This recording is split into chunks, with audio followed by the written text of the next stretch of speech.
Okay, out here at Wiggins Pass once again, in my happy place on my little disappearing island, Sandbar Island. On the shakedown cruise, I have fabricated a trolling motor bracket to hold this little 55-pound thrust trolling motor, because the current, the tidal current that comes in and out of this inlet, and the winds, if they're both against you, you can't even really make it out here. So with this thing, it'll give me 4 miles an hour at wide open throttle. Maybe even close to 5 miles an hour, but you can only run wide open throttle for, maybe a mile before it will pop this 60 amp breaker in the line here, which it just did for me. I was just testing it to see. But you can run it on setting number 4, it gives about 3.5 miles an hour, and then you can also paddle with that and get you out here. And once I was done fabricating this part, had it all painted up nice, it just lays right on here. I've got these cam straps that hold it back against here. I got these screws right here, and these things hold this thing back in place here, and then some other cam straps hold it straight down. Those cam straps there are pulling down on this, and I've got some little foam in here just to take it easy on my vinyl. And then there's the 100 amp hour lithium ion battery. I bought one of these for my camp trailer like 5-6 years ago, and it was $1,000. This, same spec, even smaller and lighter, but the same performance, was 140 bucks. So the prices on this stuff is coming down. This trolling motor was also just $140. It had a 36-inch shaft, and I cut it down and shortened it up to a 24-inch shaft, which was a major, several hour-long pain in the ass, because you had to undo all the wiring here and thread it all through, and it took a long time, but well worth it, because the thing was just so high. My hand was up like this riding it, and now it's just perfect.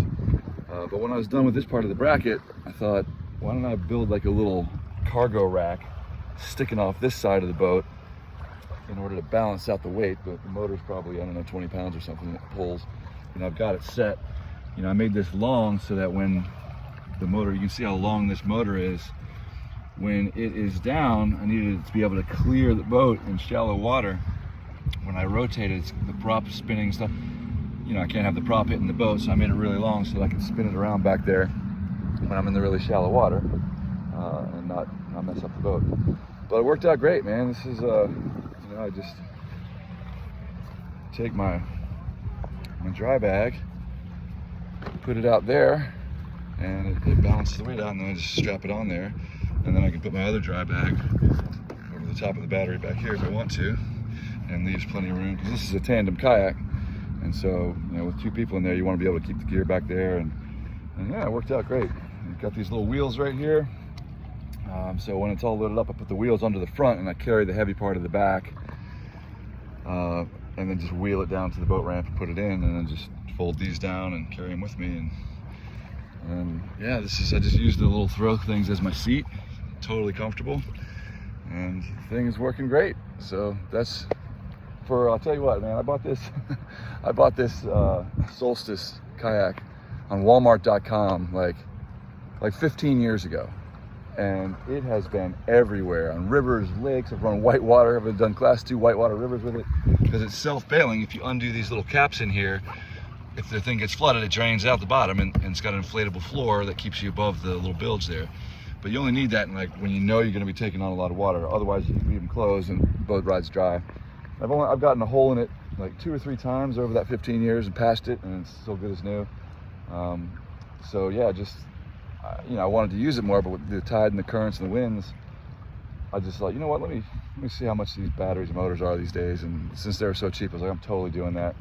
And man, I am so glad I did, because you can lay down in this thing when you're driving. I was just all cruising back to the mangroves, and I was literally laying like this, and the motor's right here, so I'm just like cruising, have my hand on the motor, and it's the most comfortable, relaxing cruiser ever. And obviously it all folds down and fits in the back of my car, and it just lets me to get out, because I had that inflatable solar electric catamaran, but it takes like an hour of setup and teardown on each end of using that thing, and I love it, but it is a lot more work. This boat, it's like 10 minutes setup is in the water, you come back, 10 minutes to break it down, throw it in the car, and I inflate it and hose it out when I get home. just because I like to keep it nice. I mean, that thing's 15 years old. And it has been used, man, like hundreds of missions over that 15 years. So now they're like $650. They still have this exact boat for sale. It's very well designed, very well made. I'm thinking about just picking up another one just in case, you know, because they're still available. Like all of a sudden if they run out, I'd be bummed. So I don't know. Anyway, just thought I would share that here on the kayaking forums. Setting up a little trolling motor on your inflatable kayak is easy to do. You know, for this thing, there's no car top carrying, there's no trailer required. It is legit boating that gets you out into these absolutely perfect sandbar environments with no hassle. And so, yeah, just thought I'd share.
So here we are at the boat ramp.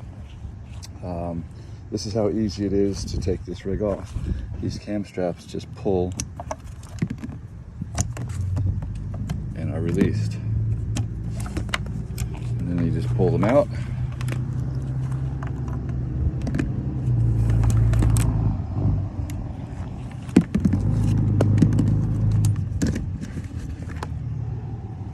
And then this just lifts right off. And that's that.